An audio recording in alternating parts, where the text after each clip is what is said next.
actually have a path into this game. If we have a path back into this game, oh my goodness! Lions falls as well. Okay. There's actually a timing window to maybe try to force Elder.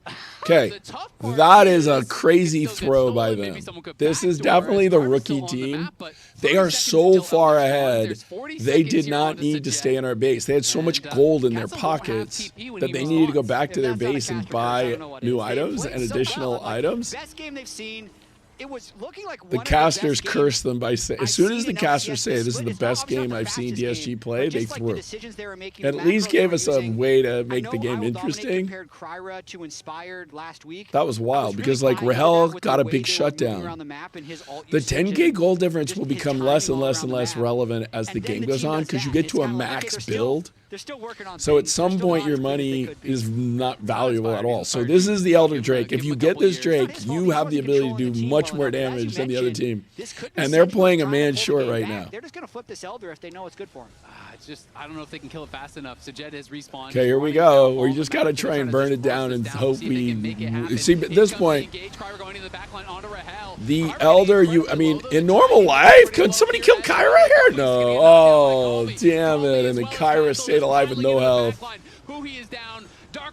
Oh, that's GG. Okay. You know, it was worth. The 10K gold is a big deal at 30 minutes, but at 40 minutes it would not be because you get to a place where you have, you get to a place where you can't buy anything else. So the gold advantage becomes less and less and less as the game goes on. All right, at least we got one team fight to get our blood pumping, get ready for game 2. That was brutality. They were really just fantasy point maxing. I think at the end of the day, Kawhi that's a fun way to pick up 5 extra kills Chamoyada. than the Elder Drake, but game 1 Welcome of to the this stream. best of 5 We're just here goes chatting about League of soundly Legends. in the favor There's of no DSG. insight. Spam chat to see who There's your player of the just game is. fanning. Lounge. There's just being a fan. And anyone who doesn't understand League, Looking pretty good. ask any question you have and we will try and answer. And us, yeah, we're also looking good. You're looking good. That was just, like I said, it's just one of those where you look at the draft, you're like, oh, that was not the draft we wanted. Each moment of the draft, it was like, oh, no. Guys, this is troubling. I'm concerned. So that did not go well. Reality is, this is scary. DSG look like a well-oiled machine. And again, that's something we said in the opener. Kawhi, was there the is a coolest night, thing about the DSG. Nightbot It's not superstars. It's how they're playing as a team. chat Really nicely put reviewer together team doesn't comp. like They've got people this dive spamming angle. emotes. Yeah. They pull off their It's a dive thing. from super I have to early figure on. out, there must be a way to set that so you can send some Grab a couple emotes. clips here. Hey, drag that with you. As we, drag that with you. Nightbot is a little tilted. No, this is not an elimination game. It is, first of all, it's a best of 5, and both of these teams are in the double elimination bracket. Liquid and Lion are in the bottom half of the bracket, All right, Detective Kobe. and next week would be single elimination. So for them, they only are playing single elimination because they went 1 and 2 in the Swiss. I'm probably not going to need my flash. I'm a Okay, here we go. coach, Let's I have listen to crowd, what I he have so much says. mobility. So I'm going to use it early before my next kill angle, level 6 or something. I'm going to try and deny the cannon. But look, he doesn't even deny the cannon. The Darkwing still got the cannon. So what? So even if that was the goal, yeah, wasn't able to deny it. Anyways, that He didn't wasn't end up- punished for it either. That didn't end up mattering at all, Raz. Yeah, it doesn't even matter. It doesn't even matter. So for something that really Jump did scared matter, the though, Orianna. take a look here. We just had, this is before the game is kind of lopsided. Scion here, Impact actually just teleported. This thing with Spectator Client is actually on cooldown. He just teleported up there. And so look at the setup. It's so good here from DSG because they've got already Ambessa looking here, gonna line up an ultimate. Nocturne can also go assassinate Nico. And because of the Nocturne ultimate turning out the lights, you'll see that Impact has a really hard time joining the fight. He's gonna have to drive blind during a Nocturne ultimate down here. And so look at the coordination. They target Huhi, looking up there at Impact. He knows he has to get there, but the lights are already off, and Huhi is already 50% health, and then feared into chain CC, absolutely deleted. And they win this skirmish with building the comp for diving, and then getting good setup, being there ahead of time, and executing on that dive on their target so quickly. Carsap, They win that little fight. welcome to the stream. Emily, they had a couple more players. Well, certainly the best Okay, boom. player so far has been Rahel, who leads the league in kills. Olympic sport. But Impact has been playing, other than last week he had one faux pas. He had one senior moment where he set his runes wrong, which basically are settings to help specific champs. My voice, yeah, I got sick this week, and I'm cutting it out. mid-wave, right? And the thing that you're really So Impact has been playing really strong because he is the guy who can play tanks really well. But like I said, this pivot to the Aatrox, the Aatrox jungle Jhin 80 carry was not my favorite team comp. That was the first game, and by the way, VMO 15, I just wanted to let you know that the League of Legends people will tell you their games and not maps. We put out a tweet, the first match of the year, and we tweeted out, Sentinels take map 1, and somebody retweeted us and said, okay, FPS nerds, they're games, not maps. So, because it's always the same map, that's why they're not called maps, right? It's always this. This never changes, other than inside the game, there's a little bit of variance depending on what soul it is. And Shagupta. Any giveaways today? There will be giveaways, but the giveaways go hand in hand with either us winning a game or somebody gifting people subs. Those are the two ways that trigger giveaways. Us losing badly does not trigger a giveaway. Wouldn't what get kind of boring? TK Grizzly. Trying to figure out. Oh, we got to get the Kaisa for hell. We really do. But they ban it. They probably ban it every time. I bet they just ban it each game. Sleeping Snipes, don't you ever call it a map. It's a game.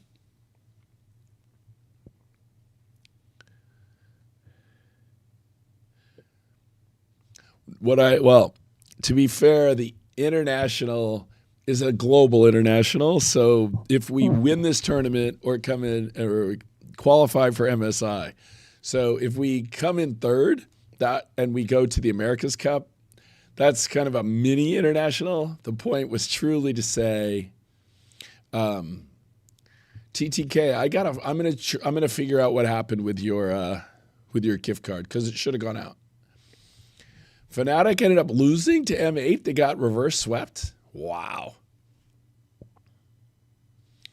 That's hard to believe that Fnatic got reverse swept. What happened in game 2, map 2 of Energy 100 Thieves? Is it over or is it still going? Fnatic plays Liquid in the lower.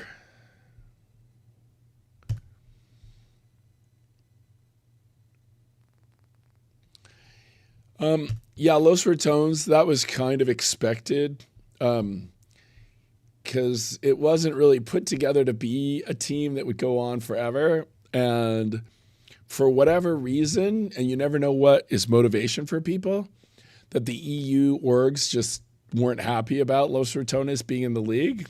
I think it's a mistake. They bring huge viewership. Cadril is the GOAT of viewership. And so they got a lot of pushback from letting them in the first place. So I do feel like he therefore had no sense. It was 13-8. Wow, so Energy just stomped them.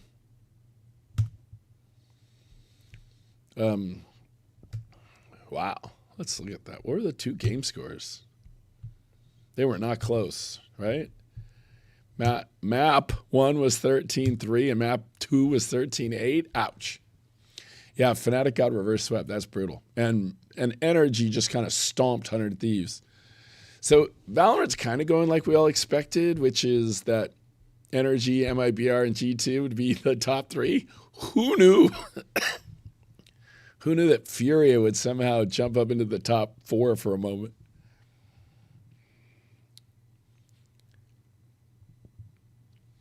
Who am I rooting for in Santiago?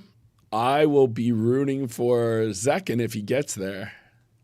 So hopefully MIBR, well, like for better or for worse, today we have one thing to do. Other than rooting for Sentinels League to win, it is to hate watch G2. So at least we want Zekin to represent in Santiago and knock G2 to the lower.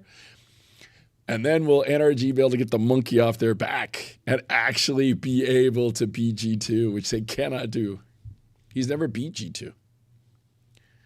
SEN and Heretics. Oosh, that was a rough week, my friend. Cloud9 is out. They lost to 100 Thieves yesterday. Cloud9 is the only team in the Americas who's a partner team. So of the 10 partner teams in Americas, Cloud9 is the only team who has not been to an international. The first one does not count. It was an invitational. It was lock-in in Sao Paulo, but it was an invitational, so that doesn't really count. Partner teams, so in Valorant, there are 10 partner teams per region. And then in addition to that, there are 2 teams that won Ascension tournaments that get you in as well. So,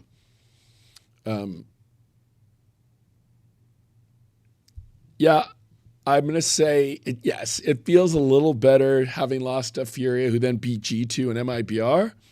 I think it was much more about losing to Leviathan that I think was the one that's rough considering, considering what's happening.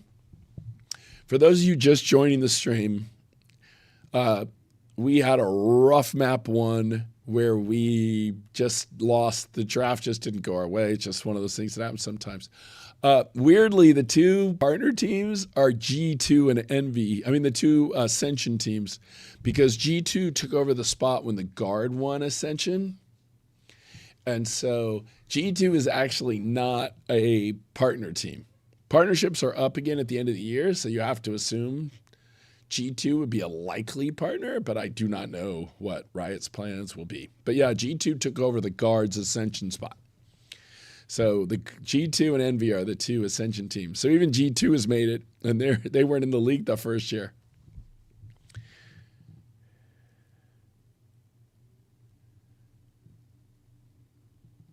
So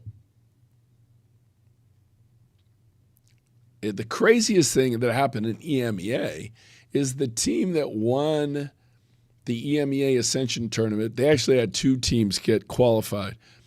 But one of the teams, which was called BBL Pacific, won the Ascension, and then BBL basically took all their roster and then swept through the playoffs with a team that was all rookies. That's the craziest thing that has happened.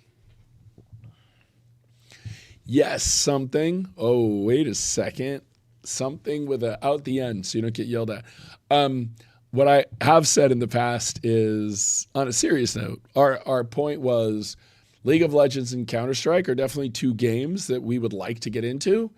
And the opportunity for League of Legends came up for us that we could be a partner team. And so having this opportunity came now. So it was like, okay, there was a time pressure to get in. And so right now our focus was on building our League of Legends team and building a fan base for our League of Legends team. So that's our priority now. What I have said to Tarek is if we qualify for an international, we would launch a Counter-Strike team next year. But when I say international, being the global event, not just the little regional event in America's Cup, but if we win this tournament or if we make it to MSI or Worlds.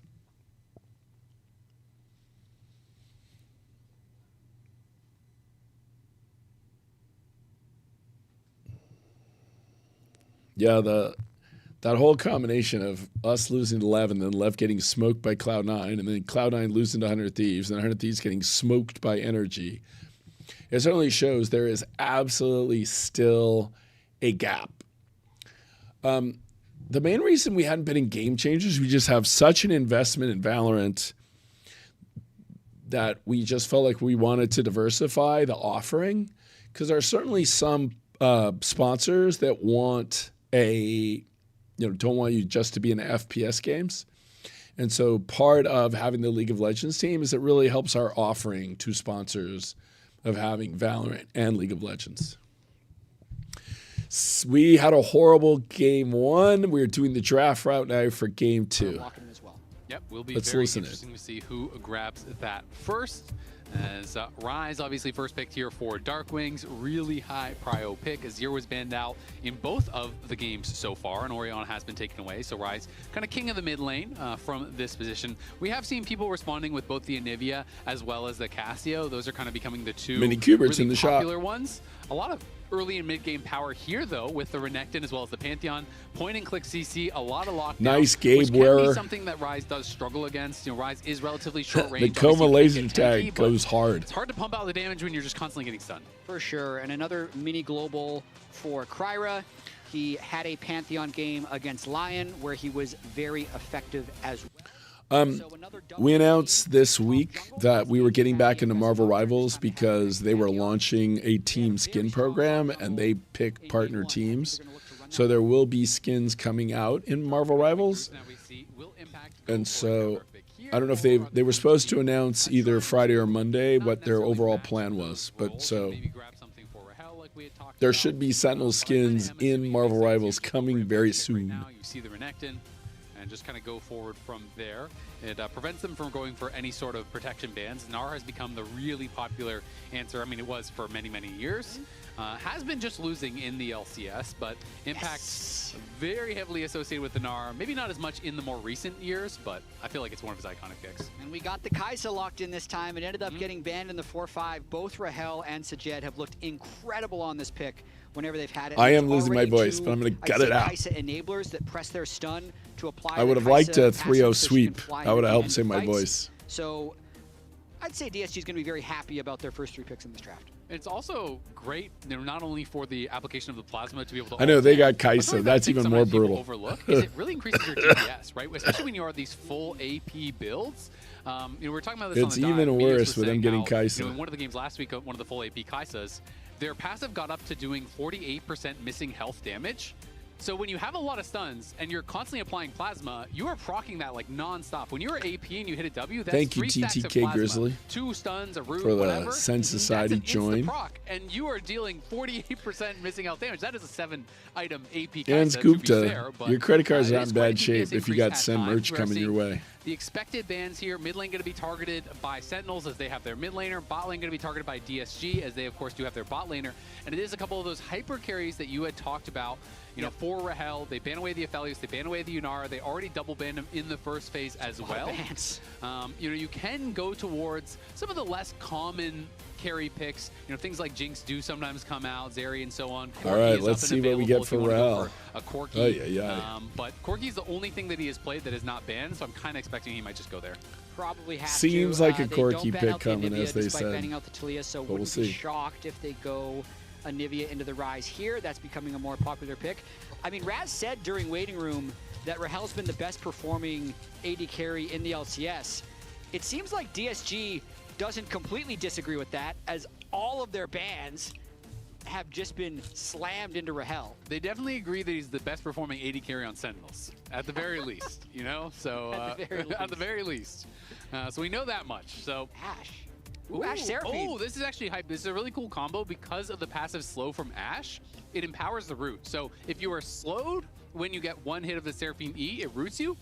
If you are rooted, you get stunned, right? So when you do an auto or a W from Ashe, and then you have an empowered E, it actually stuns you from Seraphine. But the response of Blitzcrank is really hype.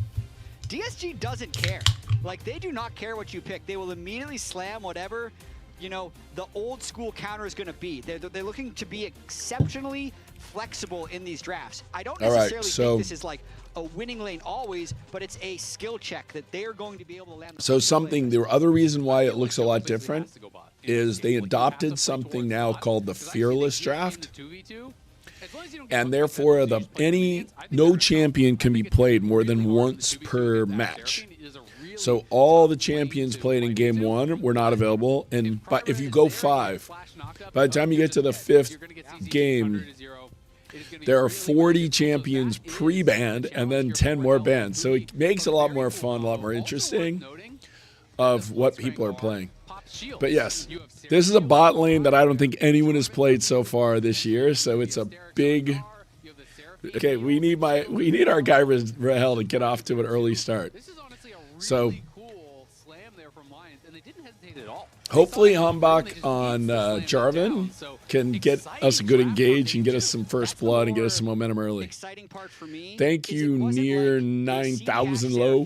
Which it's a combo that other teams have picked historically, but we haven't seen in the LCS. I don't really want to speculate on who might get kicked as a partner, but I do think G2 would get in, and that's the one that makes it really complicated, because therefore you're like, wait a second, then someone might get kicked. To what DSG was like last year. This is just a completely new team. They're completely trying to change their brand, and as you mentioned, Jungler's going bottom. Kryra's already there. He's hoping that they're going to check the bush, and they might be pulling off some shenanigans in the early game. Ooh, this is interesting. Yeah, Kryra is looking like he wants to even potentially just start down here, but who he is moving to support. They know this is happening. I mean, Pantheon level 1 is very strong. And now all right, we found him out here. So, for those of you who are Valorant fans, vision is everything in League of Legends, where Valorant is so much about you hearing and getting sound cues. This is all about you having vision around the map to know where your opponents are. As well as checking right after he starts. It is kind of disastrous for DSG, but it makes me think the Sentinels were expecting this from the start of the game. Yeah, they very clearly were. Hate watching G2, watching SEN League at the same time. It's a perfect Saturday if we win. What could be better? Can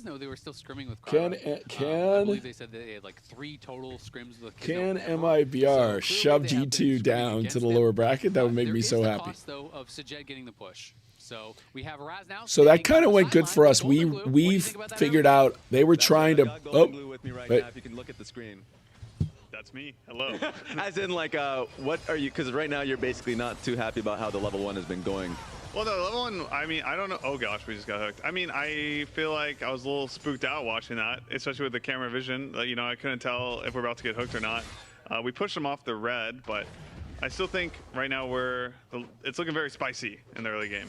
It's a very spicy game, and I'll see if I can ask this question before I send it to casters. Just the thoughts on game 1, because game 1 it felt like a pretty slow, burning loss. Where do you think that's coming from, and like maybe something that you want to see from your team?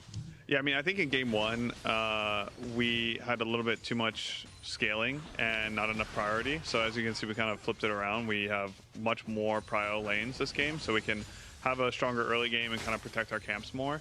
So that's kind of like the change we're making game 1 to game 2. And there's a lot to be afraid of because of how spicy this game is, but anything that you're noting from this composition, because an Ashe Seraphine is cool, but then seeing the Blitzcrank from Lions, anything you're concerned about from the DSG side of the comp?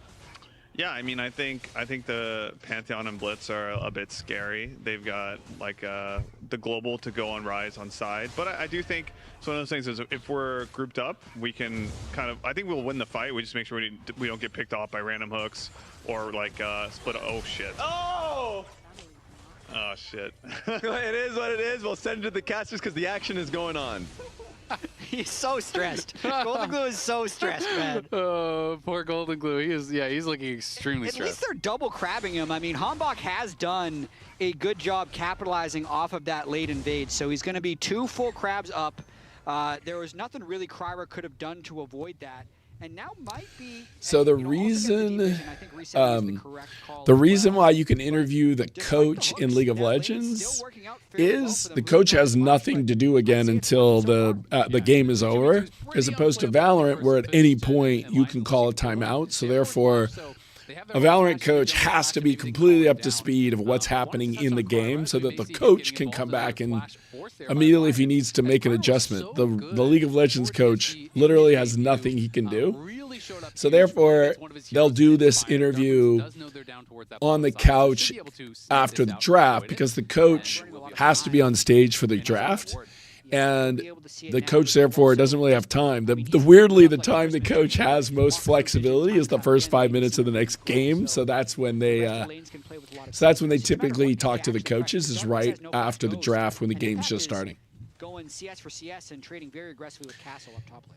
I mean, it was just so fun for me to see, Kryra coming in. Well, I'm going to say coming into the game, everybody thought it was pretty much 50-50, but most of the analysts and commentators were predicting DSG in 5. He was kind of styling, like he was, popping off on the player cam, then in game 3 on the Mundo. So, Lions for DSG is playing a champion that if you play it well, you can take over the game, and if you don't play it well, you're useless.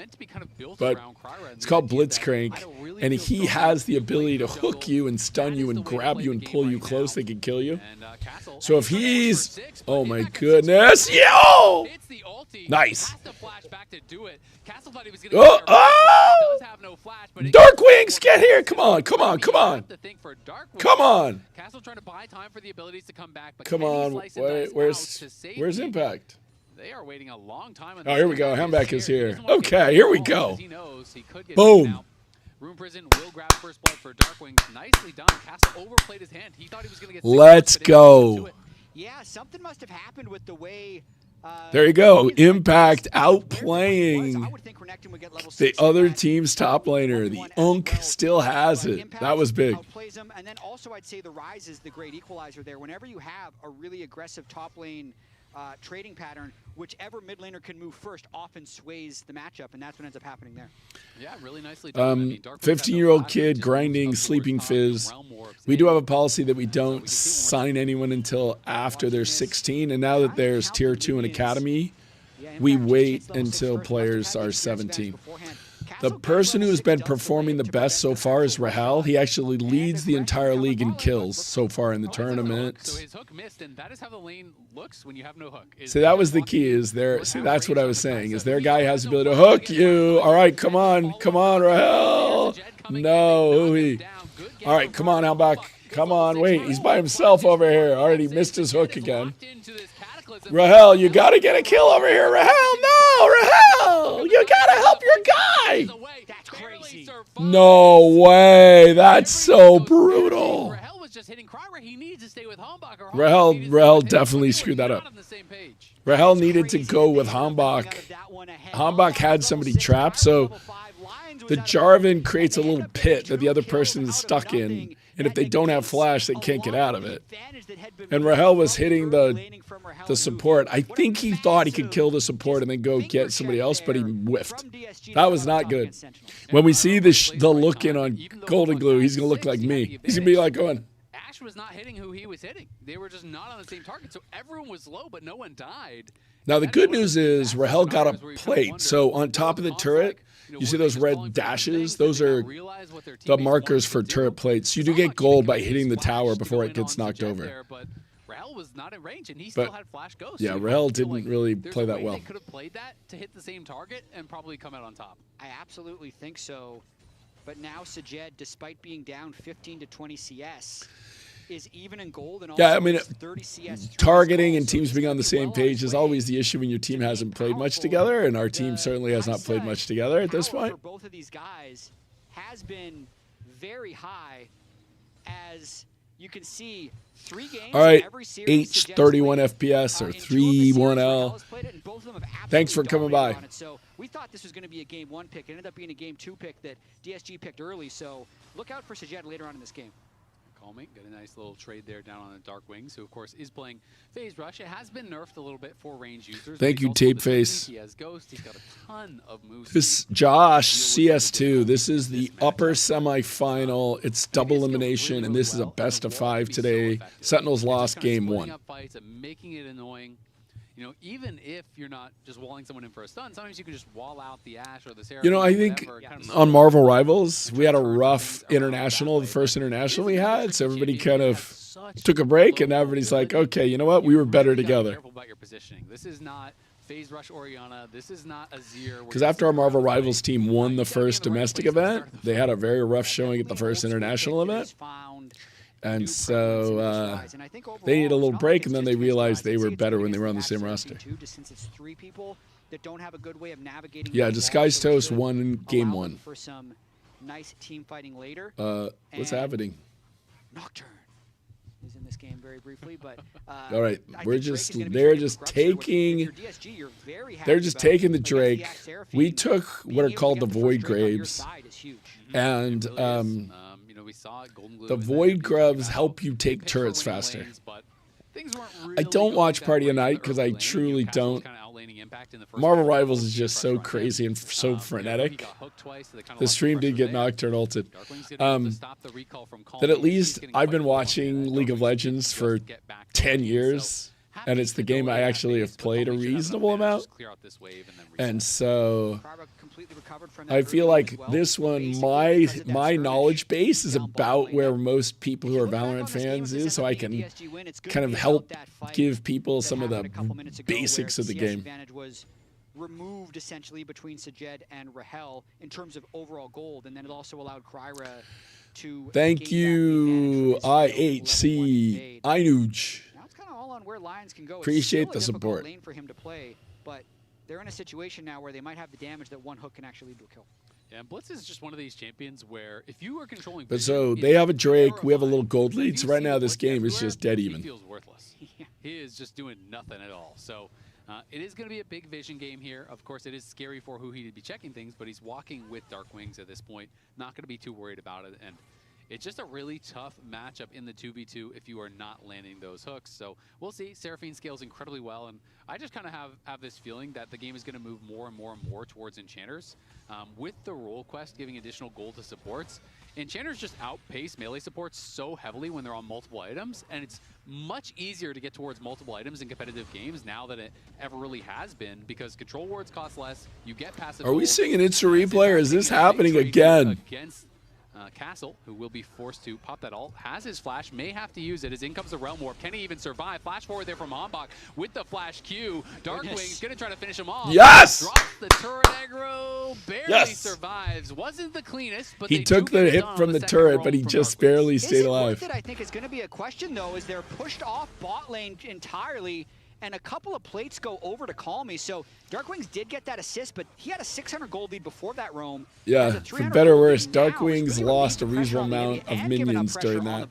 So that didn't really go as well as we had hoped. Took too long. We'll see if Impact can take over the side lane from here, but the immediate reaction to that play is that it monetarily wasn't worth it in the short term. Yeah, I don't see that. Hombach gonna get spotted on the ward. They're still waiting around. I don't think he's gonna. Oh no, the Hombach! All right, come on, come on. Okay, he had to flash. They had to flash. Come on. Get here, Darkwings. Get here, Darkwings. Get here, Darkwings. Quickly, call me trying to get there in time to help out. Maybe can throw it on the wall and keep Kryra safe. Looks like I don't think I have seen Rahel use his ult in this game. Darkwings just gonna push forward through this Anivia ulti, gets walled out. No one does. Has Rahel used his ult? Summoners spent.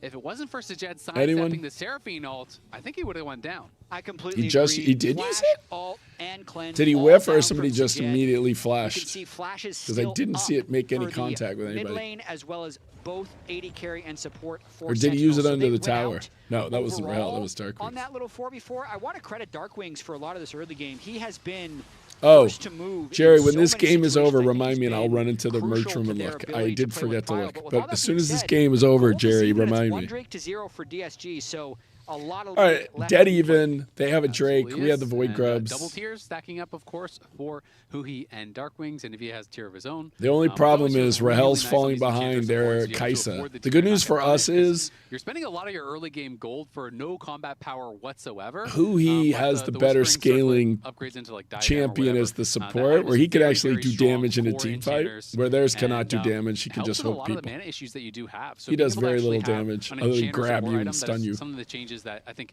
really did help out Enchanters coming into the season.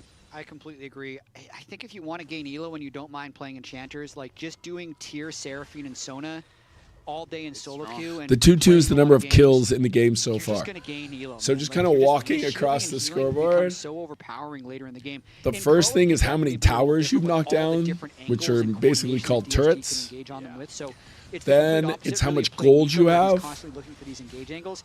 He needs to be Then it constantly is on the lookout score getting of number of engaged on. kills. But if they set up in the 5v5, And this once he game has that fully definitely upgraded, is Gita much Musam's, slower than any of the very games we have I played. mean, the baseline of Seraphine is just comically higher than that of Blitzcrank, right? Blitzcrank must hit a hook on a primary carry. Yes, basically, have who he's going to have to equal hit his or better value ult, than the Seraphine, or who just Alliance has is to going to have to hit his basically hooks. press That's W going in to team fight. probably Like, determine the next if you team hit a fight. tank, if you hit no one, you're doing nothing on Blitzcrank. So a lot of pressure on Lions. We'll see if he can make something. All right, there you go. He hit his ult. He hit his ult. He hit his ult. Has his flash available. Didn't flash anything. Look out.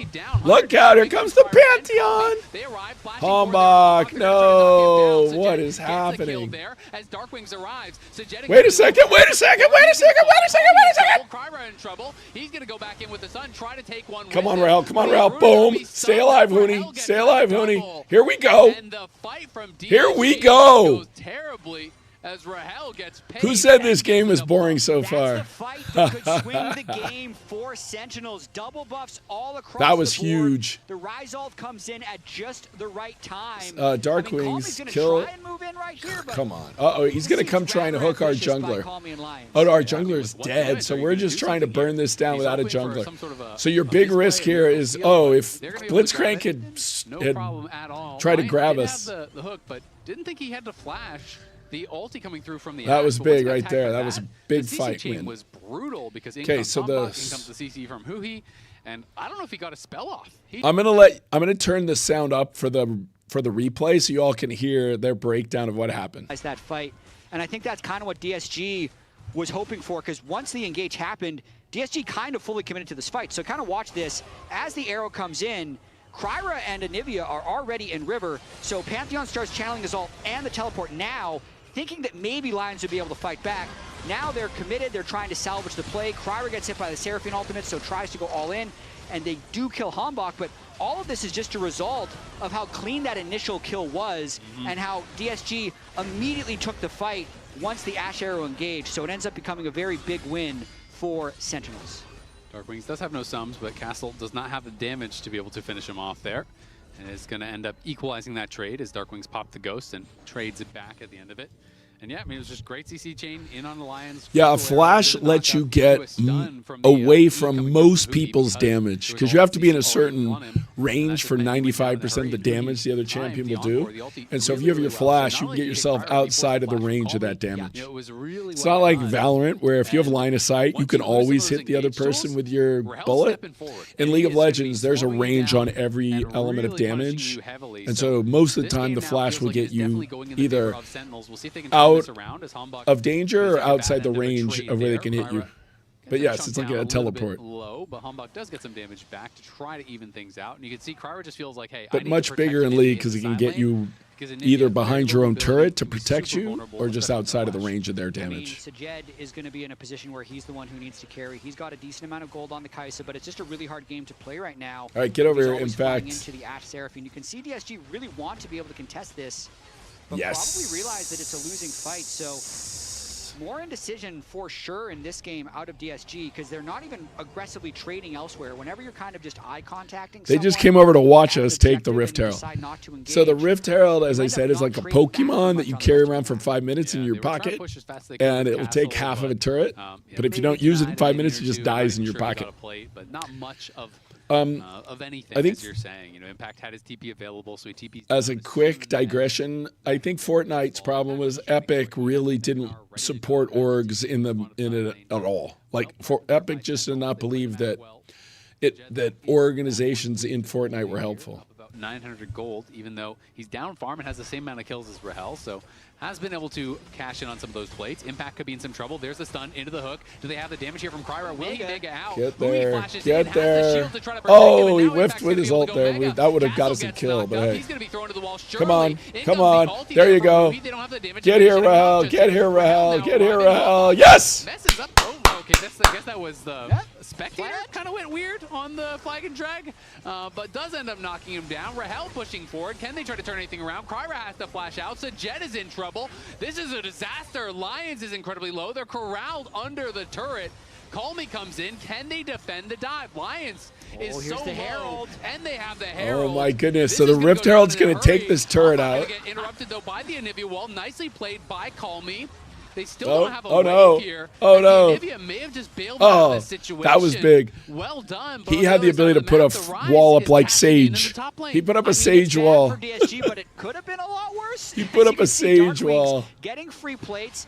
I feel like Hombach actually jumped out of the Herald there. Not entirely sure if it was the wall that canceled or not, but I thought the Herald would have allowed them to dive. If the Herald had hit the range, turret, we I would think have got at everyone least there one more kill under because the would turret does have protect died, you. But regardless, they lose the members. But we do have a lose 3K multiple gold lead waves, now. And now they're 3,000 gold down in the game. Yeah, was that a Anivia wall? He just threw it down when he hopped in. That got the interrupt.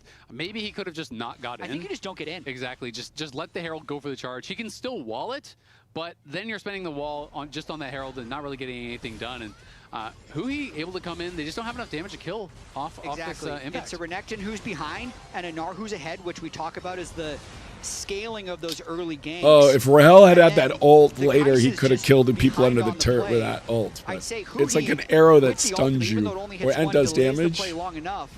And yeah, It's a long-range drag, arrow ult, that doesn't matter, stuns got the and does kill. damage. Before All right, here we go. DSG managing to live under the turret, but still 2,500 gold, 20 minutes in.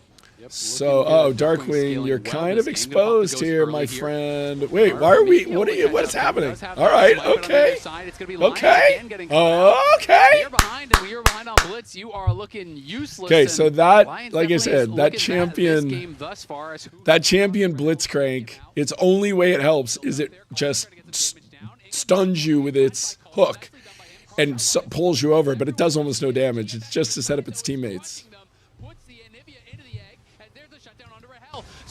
Uh-oh.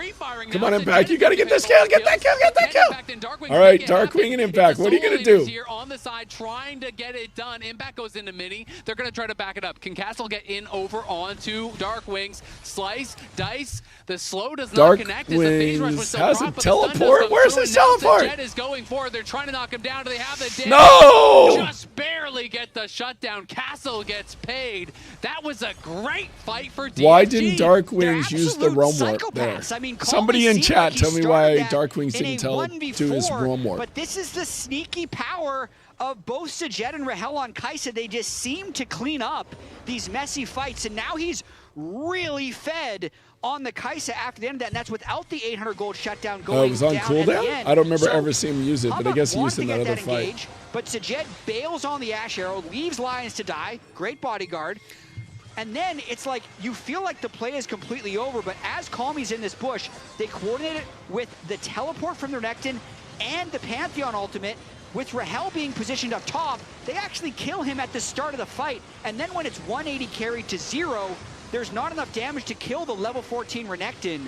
So a really that was rough. fight that Sentinels just wasn't expecting to have happen, but DSG was all on the same page. Now they're going for Drake. Yeah, we're back to live over here by the All right, here we go. DSG knock this down. Humbach is Are in we the gonna area. even contest it? Oh. Ash Arrow will not connect onto Halt. See, I think he should have shot the Ash Arrow at the jungler. Already. He's gonna go in. It's gonna be secured though by Cryer. All right, let's gotta win this fight. Let's get Lions again. We kill Lions. Who goes down in All right, here we go. Here we go. Here we go. Come on.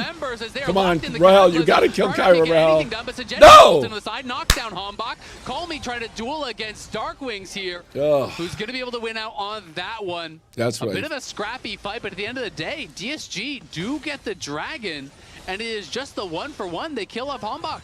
Scrappy fight in a very scrappy game. The smite steal going in the favor of Cryer. Yes, I feel like Rahel should have shot the jungler with his Ash Arrow. I think that would have been the better place to use his Ash Arrow. I've played Ash as well as Maokai, so I'm very annoying. Because I can give advice to Arrow players. On the Renekton. Watching this one more time. So Rahel's going to shoot his ult here, but he should have shot the jungler to force him away from the Drake. But what do I know? So, big smite here, 1,500 to 0, times it with the Q. Ooh. Seems like Sajet just waited until we had a real shot to steal that Drake. It's actually Humbach. Once he took that EQ through the team, Sajet says, hey, wait a second.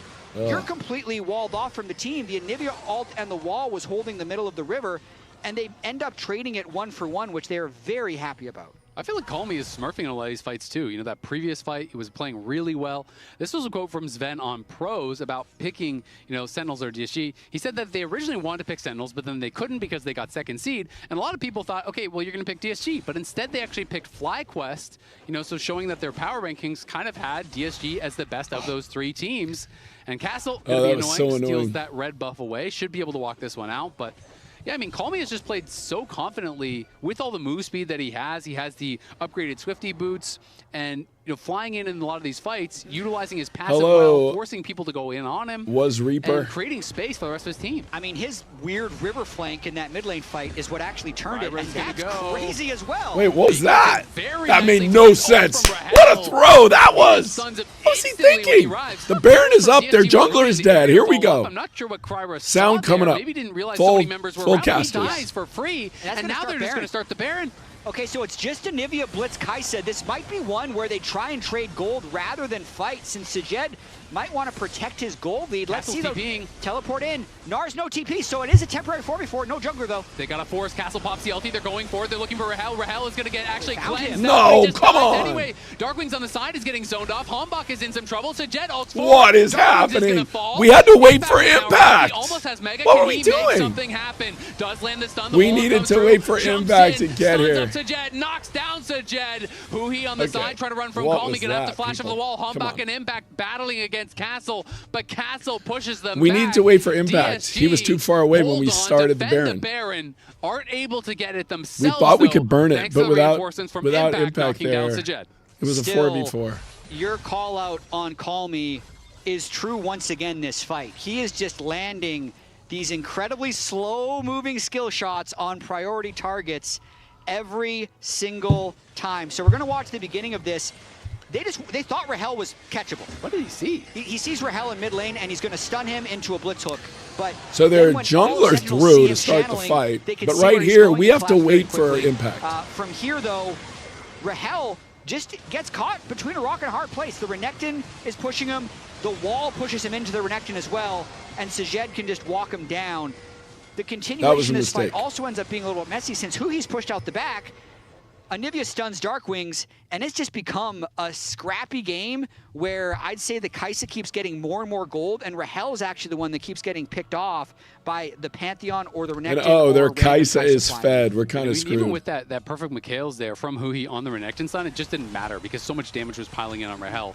And I think what actually happened with that Kryra ult, there was a pink ward in the side brush from Sentinel, so I think he didn't see the Rise. I don't think he realized that Darkwings was there. So I think he thought, oh, it's just the Ashe, I send it, and then all of a sudden you get Vision as you're ulting in. Oh, Rise is there too. That's problematic. So able to turn it around, and now DSG up 1K gold. Even with Sentinels, feeling like they had a much better start than last game, DSG has been able to find a lot of success. It feels like the Blitz hasn't done really anything, to be honest, but it just hasn't mattered because the rest of the team is playing so well.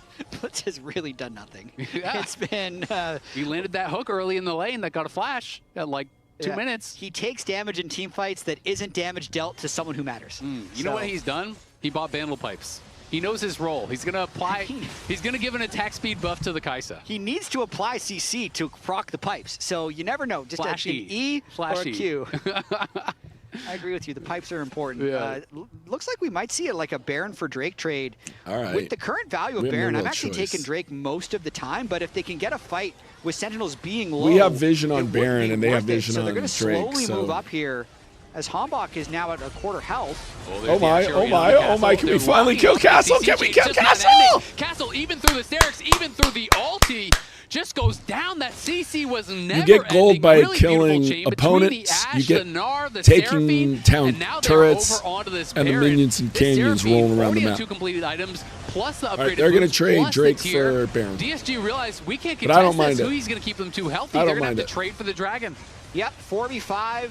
They have to trade for the Drake as well. That's Now kind of we the worst can case scenario. hopefully though, when go get a you're slow lot of checking if gold your here. Renekton ends up getting one shot. Not enough tenacity to break the CC chain. See, they've got But two people Sentinels on the really have to Drake do and one something with dead, this so Baron we power play now hopefully because can they're get 2 giving up turrets Soul here. Point. Mountain Soul Point, which I think if they complete the Soul, they will end up winning the game. That's 1 tier 2 turret, makes the Baron power play plus 1600. I don't know why we didn't take on Colney. There's Honestly, 3 of us here. Paying 1,500 gold for Mountain Drake is I seeming am a pretty little even sick. to me. So the rest I of was this sick Baron will this still be week. Now very I don't have a important for voice. Sentinels. But Exactly. mostly that's I the real feel question okay. is how much can you get with it? Hey. The disparity feel like in we power should've- between Blitz we and should've Seraphine taken Call now Me On cannot be right there. overstated. I think it's the biggest differential in power between anyone in this game. Like, he's up multiple levels. He's on 2.5 items. He's going to have 3 items on the Enchanter pretty soon. Lions is on 1.5. He is useless unless he can actually hook the Ashe or the Rise or something, or maybe the Seraphine, but not really being given the opportunity. And The timing on the CC chain from Sentinels. Well, our hope is so we're going to get well enough done. Like, gold it's from easy to this see that and say, Baron oh, look at that CC. that will it's so easy catch to do, up but and they're have more not power. overlapping But anything. It's just right now, perfect. we just And got they're that locking one Castle. turret. Like his build is pretty tanky. He's got. I feel like we had to Hysterics. push Died through top that with the ulti already because popped. they had a man dead. Might want to go. I feel like for we some had Mercury more treads. opportunity I know there, the but steel caps are okay. very If we can good get this, against Dash, if but we he's can gonna get this be getting turret CC also, like then this that, Baron might have been he worth needs a it. little bit more freedom. Because then at least Trying we to start get to have a some lot of real mid-play estate here. on the map. Sejed is clearing the turret. Everyone's doing a really good job we hiding get behind this? minions as well, making sure Can we Lions get stays this? useless. Can we get this? Can we And get level this? 11 Nope. on the Blitzcrank, very far down in the experience now at this point. Who he's closing in on 14. About by the time that Lions does hit 12. Well, the good news So is the we're going to scaling be. really powerful now. Of course, you are hoping you can kind of just delay this. They're going to be buff playing as much as 4v5, possible. but their best, And that most Sejed fed can players just can be crush it in their the team fights. Kaisa. He's on 4 All items. right, if we has get this the turret Zonias, here, I feel much and better. has shown his prowess on this Kaisa a number of times. All right, Yeah, just some insane team fight. because now we're also Probably getting a potential, lot but of if the- vision in you know, their the more fed jungle. the So Seraphine gets, the beefier they the will have a team lot of fight places ball where they could can't become see, and we'll have a for lot. Sentinels, and these team The fights team have wins become around by really, you really take spread out, the which I other feel team's like, base. if they So stay we a are little right closer now on the together, could be doorstep better of for their base. Sentinels. Hard to push against Oh, Nebula, though. Darkwing! By both. Darkwing, look at Darkwing! Darkwing! No! In comes Kryra. He's going to be looking. Somebody Flashes turn around and kill forward, Kyra! down, but Kryra's incredibly low. Boom! Kryra's Thank gonna you fall. for Sentinels hinting! Get another kill there as Hombach goes forward. Castle will survive the hook. Gets Wow. a minion. That's about the best he's done in a while. That As was Castle brutal for trying them. to threaten, but he just can't. Sejed Oh is my goodness, here we outraged. go. In comes the Meganar. Get He's gonna the stuck up turret, against the wall. people. Wall does connect, and now Call Me in a Yes. lot of trouble. Gonna get Meganar against the wall. He goes into We got the path turret, flank. too. Sejed is focusing All down right, Impact's and he gonna gets the die, kill but he we can, got- But his mid laner is Wait, traded back wait, on the side. wait for it. Darkwing's chasing after Castle. Castle tries to slice it. Wait a minute! It went too early. Let's go! Get through. Gets knocked down. Now Darkwing's with There's the Ryzel, infamous trying to get in realm onto warp. Sejed. Flash for flash. No There's way, Darkwing, you went too in deep! the fight, the Oh, tower wow. shot. Not enough Okay. to knock him down. Now we because need to in take comes the these two Seraphine turrets to and keep base. him safe. What a fight there by Sentinels. All right. Narrowly, if they get Woo! one more kill, Now we they need might to be able base end the and game spend off that So in gold, terms of what they because can do with the Baron, they cash in all that towards lead- the end, but you do have to eventually kill All that lead is sitting in our pockets, so we got to go back and spend the money. in this game.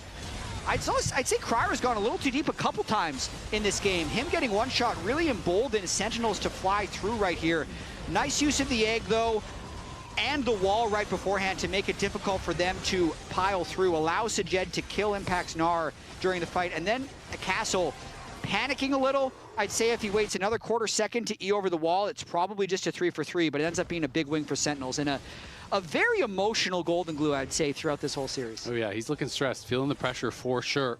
Wants to be able to have a successful playoff run here. Of course, 3K coming over from gold that lead 100 right creep now squad is like last being year, up where they surprised a lot of people. You know, had a lot of 10-7. success. Really was kind of like a heartwarming story. You know, to see this team kind of outperform Something a lot I'm of going to say it's like expectations. being at And of course, 10-7 in the, Valorant. Team exits the league. Sentinels comes in. Golden Glue moves over to that organization and really hoping to have some big success here. But we with don't that have a lot squad. of But money, so if we to lose the your next earlier point, I fight, agree. we'd It be feels on like Kryra pistols. is oversending it. It did happen a couple times when he was playing Pantheon and last week against Lions. Excuse me, against Lion. But we're in a great state of the game right now because we have so much of the map that we have ton of vision. So they walk a lot of places. They won't know where we're at. He's getting insta-CC'd as he arrives on the Pantheon every time. Might see a fight here, but probably just giving up the turret, hoping for a Mountain Soul fight. Also have shield reduction. 25 purchased by seconds Kryra. until It's the not gonna Mountain help his Drake tankiness comes at all, up. But the Serpent's Fang, if they're just trying to kill whoever's in Which front, we of have how all the powerful vision. Seraphine is now.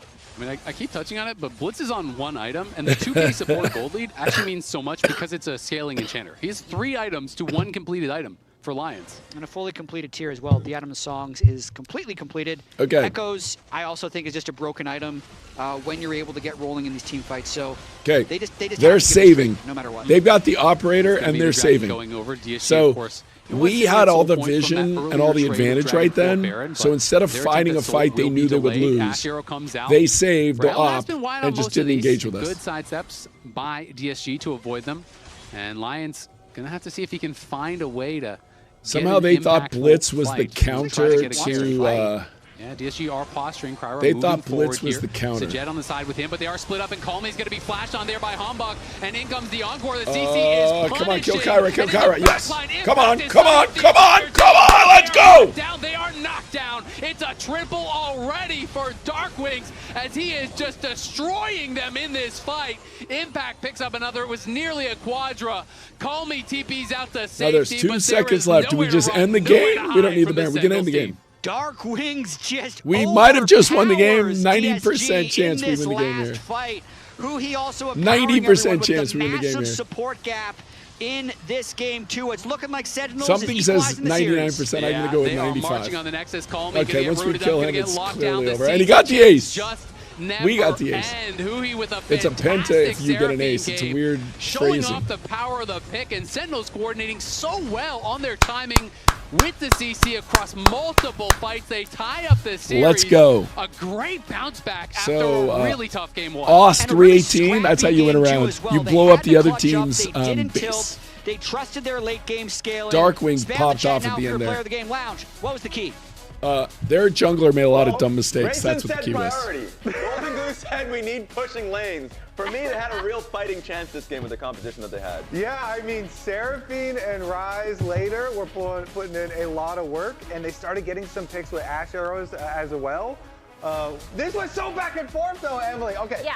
let's start by going back to the beginning of this game. Let's listen and to we their can kinda analysis walk so you can through get some of the idea of ups the and downs, gameplay. 'cause There were so many moments in this Let's game. go. So if we go all the way back to the beginning, I want to point out something that DSG actually did really well early on, because they're able to pull off a fight where Sentinels thinks they have full control of Dragon.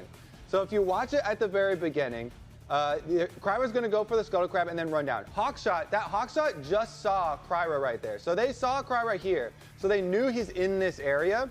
But because Hanbok's level 6, they have pushing bottom lane here. They think they have full priority. So they're trying to do multiple things at once. They're doing the Dragon while their bottom lane just gets jumped on. And it was the flash from Kryra because he knows who he had no flash. They're able to kill that Seraphine so quickly, and then they can focus fire, and they turn and they kill the enemy jungler as well, and Sajed barely gets out. Ooh. One last auto here is the difference, and he's able to skirt the range on Darkwings as well.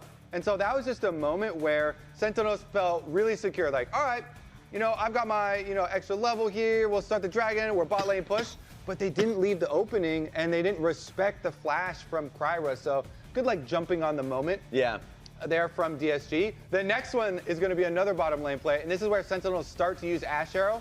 I actually wanted to pause it right there, because the reason that Blitzcrank does not flash this arrow is because then Sajed would get hit, and Sajed has no summoner spells. So if he had flashed the arrow, then you'd be like, this troll support is getting my AD carry killed. So he goes down, and then you're going to see a lot of kind of lack of value of Blitzcrank as the game goes on, and Seraphine is able to scale, and that becomes definitely a very powerful asset there for Sentinels as the game does go on. But they really started to use some of these angles, using terrain to line up the arrow and making sure that regardless, somebody was going to get hit and somebody's going to get value.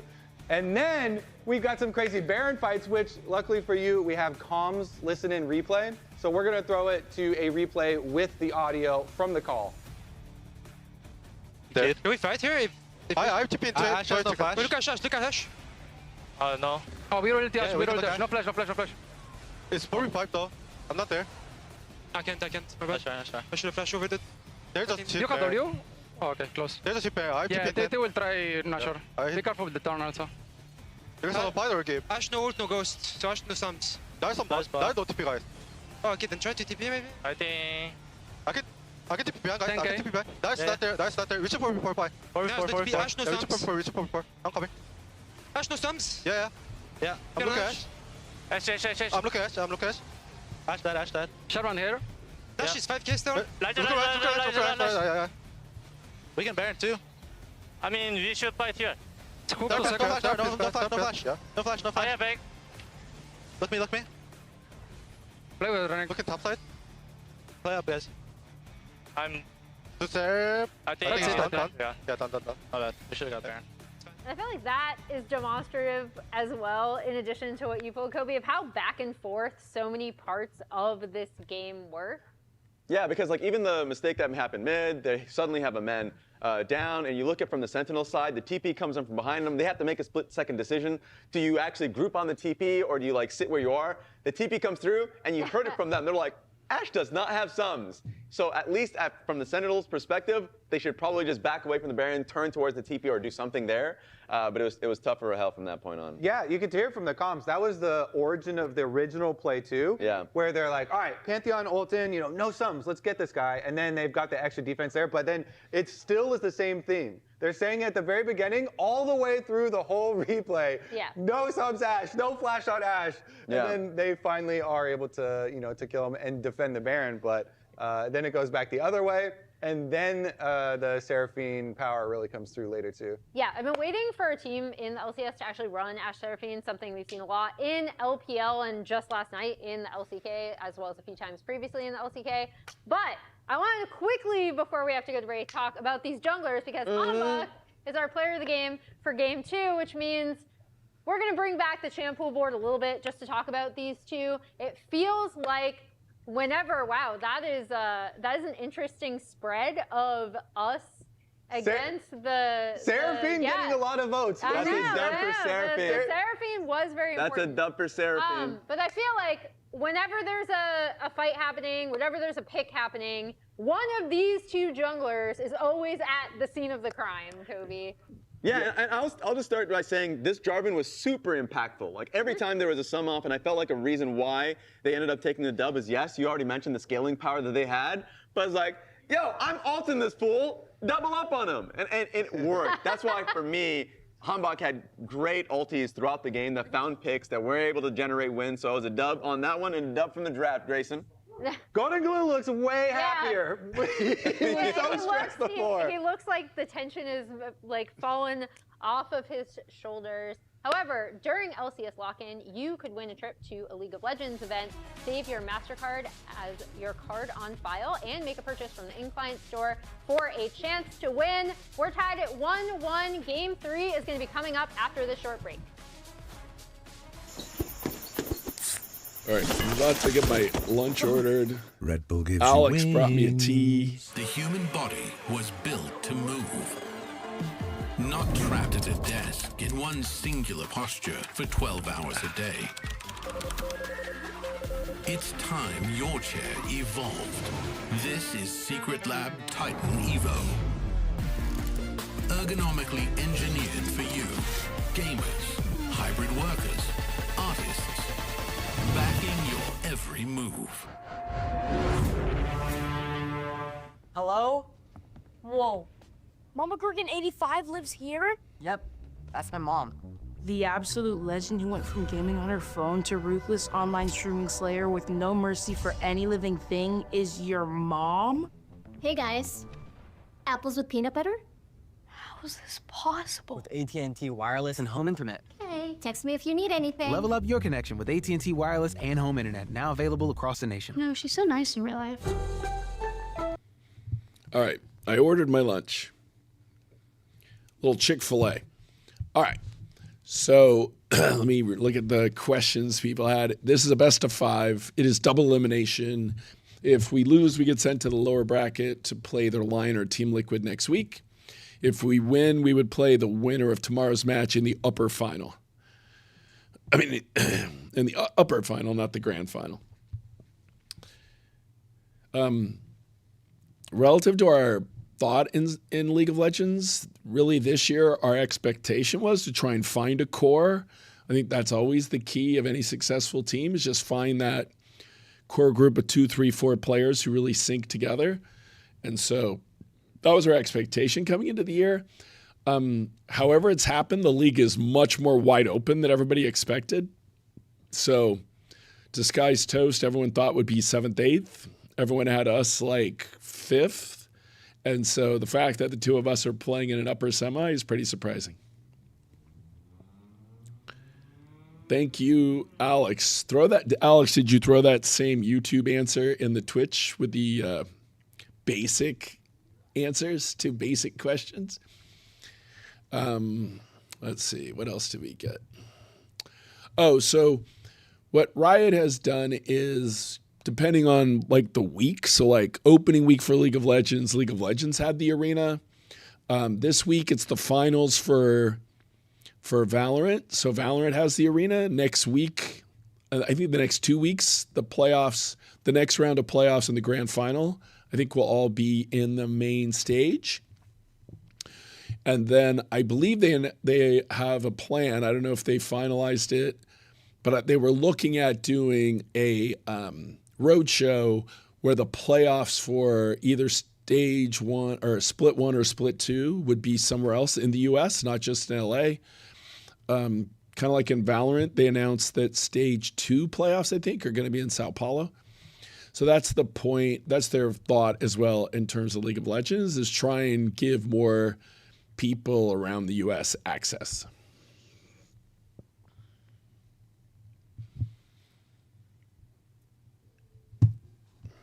What did I just do to my mouse? There it is. All right. Okay. I'm going to go look in the closet and see what's going on. Somebody give me an update. What's the score in MIBR versus... Did my mouse just die? Maybe it did.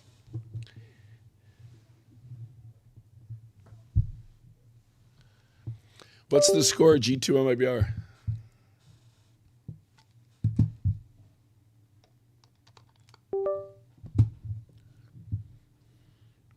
G2. Letter Z FPS, all that is true.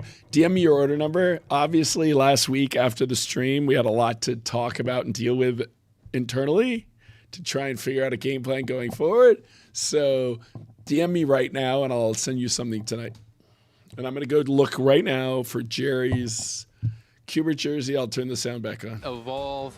As you know, we kind of were talking before the game as thinking maybe DSG could be the team that's more flexible. When you think traditionally about Darkwings and Impact, you think about guy who likes to play tanks, guy who likes to play control mages. And yeah, a lot of the control mages already kind of gone. Azir's been getting banned out both of the first 2 games. Ori's gone, Ryze is gone. You know, some of these picks that are quite popular are being taken off the table. Of course, you know, he still has Victor, Talia, Cassio, things like that. So there are still a lot of picks left. Azir still not banned as well. Looking at Sentinels, appears to have first pick here. They do, yes. So that means DSG had selection. They decided to have last pick, and then Sentinels selected blue side, and they're going to then ban Azir. So to me, it's either you ban Azir or you were going to play Yone or something, right? It's going to be one or the other. So in this case, they will just ban it out. And Yunar is up and available. It did get banned against Rahel last time, but it was phase 2, so not convinced that this would be their first pick. Wouldn't be surprised by something even like a Rumble, something kind of along those lines, or safe blind pick that is kind of pretty high prio for Impact. But they could just go towards the Yunar. People do really like it, and especially we're seeing a lot more Enchanter pairings again, like Lulu alongside it can be really, really strong. I mean, Huhi, I think, to me, he was the player of the game because, not necessarily because of like crazy mechanics or anything, but I felt like the power differential between him and the opposing support was the biggest out of anyone in the game. Yeah, that was the most contested player of the game vote we've had this year. Yep. Sale. You voted Huhi. Yep. I voted Darkwings. Kobe voted Darkwings. Yep. Emily and Raz voted Hambach. They must be tried for their crimes in Twitch chat. Well, Twitch only gave Hambach 1% of the vote. Well, and who really knows who's the player of the game more than Twitch chat? Was it Raz in Twitch chat typing Hambach just to juice it to 1%? He brought it to 1%. Yeah. It was Raz. Okay. Ooh, Senna Nautilus. Senna Nautilus, so going to be Senna carry, Nautilus support. Or is it going to be farming Nautilus? No way, man. You can't do that now. With all the gold injection and stuff, that would be crazy. Some people really like the kind of like AP supportive style build for Senna these days. So I wouldn't be shocked. Yeah, exactly. I wouldn't be shocked, but we will see. Would we ever see in Pro the role switch? So you'd still have Sajed playing Senna as the support, so they do the role trade. I think you could totally do that, especially depending on level of comfort. It's like if you have to be able to pilot the ADC well. I think if you're gonna do that though, it would be an AD Senna, it wouldn't be the support style Senna, because I think how you position is kind of different in the fight. But it is going to be Yunara Rel, so they are going to have some pretty good engage over on this side, and Darkwing is going to go to one of his trusted picks, the Victor. So another control mage going to be grabbed up by him.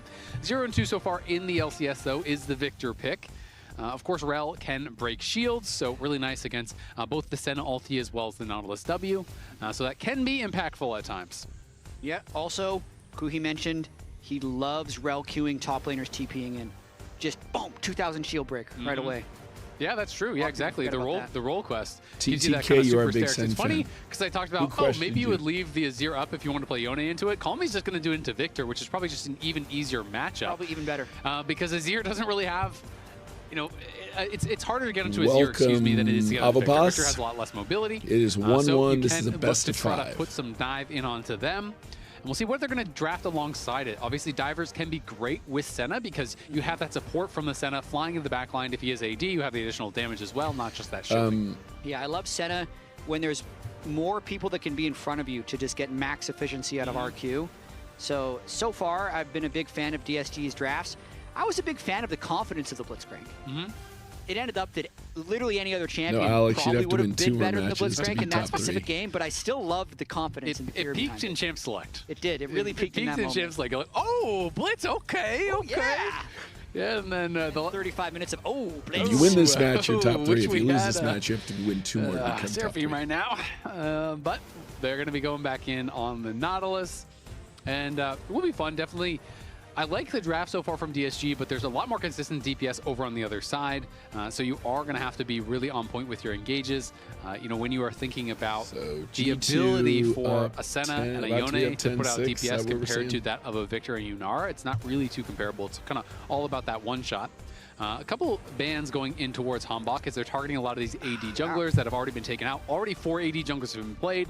Now they're going to be double banning some of those AD junglers as well as the Vi on the other side. So 7 AD junglers now taking over the pool. There, of course, still are things like Lee Sin and some of the kind of less popular options, but everything that Hambach has played so far, the split is banned. Yeah, and some big-time target bans flying out at Kryra as well with his Zac pick. Welcome back, Lucky Colin Shaw. Played in Tier 2, but the Ivern hasn't been done, so he's already dipping into his pool. This is one of the things he does. When you're talking about him kind of looking up to Inspired, like, part of that is also the other picks that Inspired would be able to pilot. Ivern is a goofy pick. They're just going wild in their draft today. Last time it didn't work.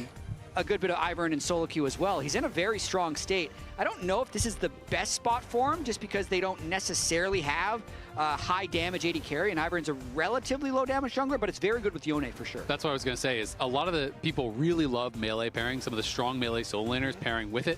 Wukong, one of those junglers that was kind of conspicuously absent from the pick ban, is going to be grabbed up. First time the Ivern's a little bit of a troll pick around, and now Impact is going to have to blind his top laner. Is he going? And it's going to just be Kennen, so he's just going to throw down the Kennen blind. Okay. Is a really powerful laner. The question is, does Castle have something cooked up as an answer into it? You have to kind of get a bit more spicy if you want to go for it. Oh, we're getting Nasus coming out.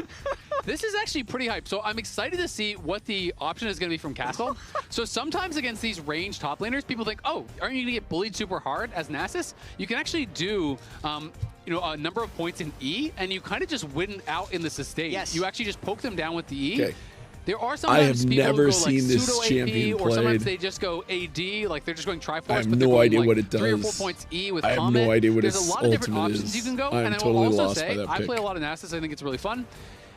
If you do not get slammed in the early levels by Kennen stops hurting you. Yeah. Like, you get to like So the Merc key Dreads, is you get that enough sustain Wukong so Kennen much needs with to just the simplest passive in the game. obsess over him. We need more passive like and this. the bot You read lane it, play a little. Lifesteal. Oh my god. I've read so The many other lanes passive need to be a little paragraphs, safe, man, and we just got to in your try and champions, and the abuse second him part of the early. passive, I guess.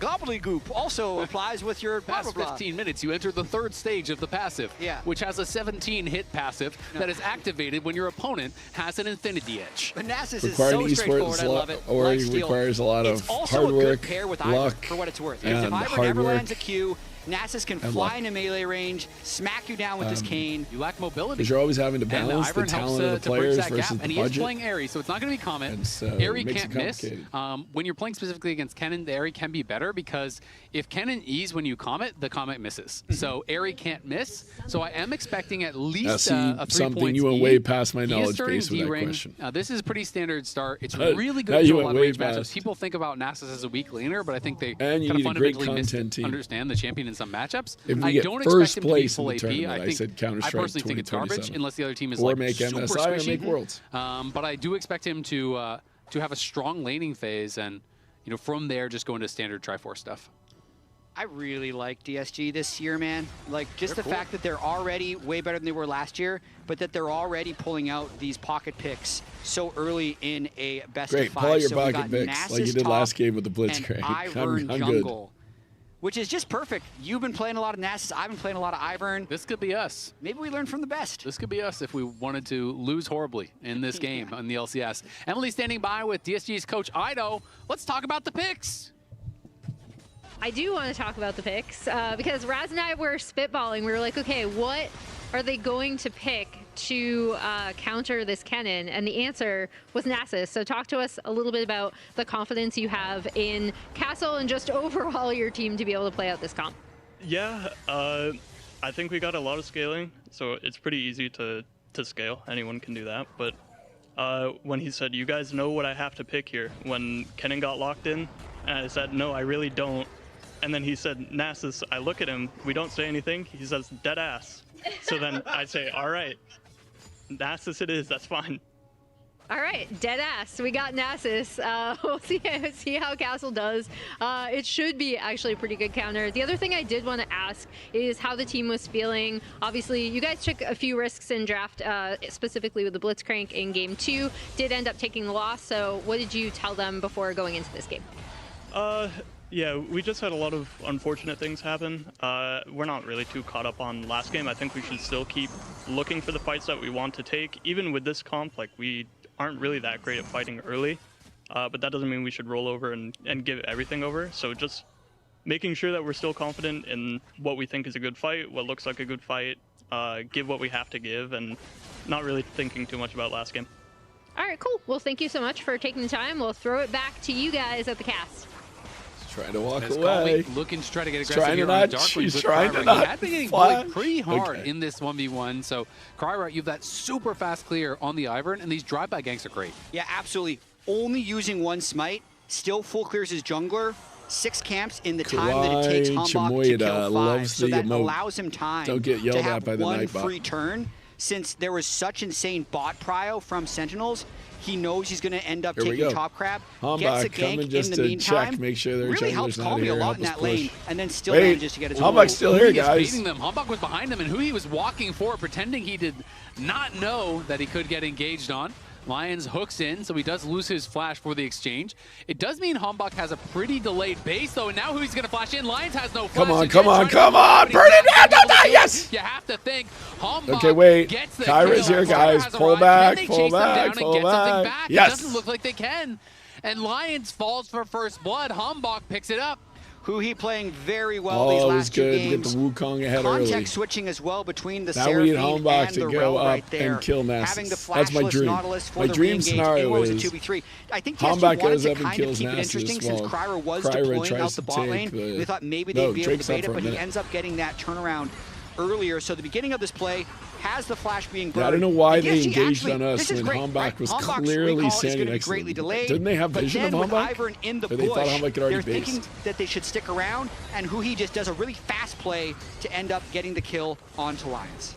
I mean, I think it would have been huge for DSG. I think Lions just way overplayed his hand, right? You know, Ivern is not there yet. When you're moving forward into that brush, Ivern's still halfway down the lane. If you wait That's 5 what I thought. seconds Didn't they and have then you vision on walk up Hambach? and you That's get why it flashed made no on, sense. and Ivern shields you, yeah, you win. You stomp Maybe that. they So, thought Ivern was already not a great game one closer from than he Lions, and I was. think a pretty big misstep That's there the- in game 2. That's the only and answer we'll is see they how thought he's going to be Ivern able was to do closer. going forward. Castle so far does have 3 points E as expected and is going to be working towards the Merc Dreads. That's also very expected. And I think he's going to be sitting pretty. I mean, you outscale the Kennen hilariously hard in the side lane, and he's almost level 6. And Yeah, generally Hambach on needs Nasus, to if you go get up level 6 there and without visit the dying, top lane. you are feeling really comfortable. 12-6 I G2. love the story from Ido as well. Everybody who lost. That's how draft works for a lot of teams. I think as well. every region, the team. You do a trust no, fall with your players a lot of China, the time. the As team some who big lost damage goes won. down onto Rahel. Oh no, Rahel, you cannot really die low. here.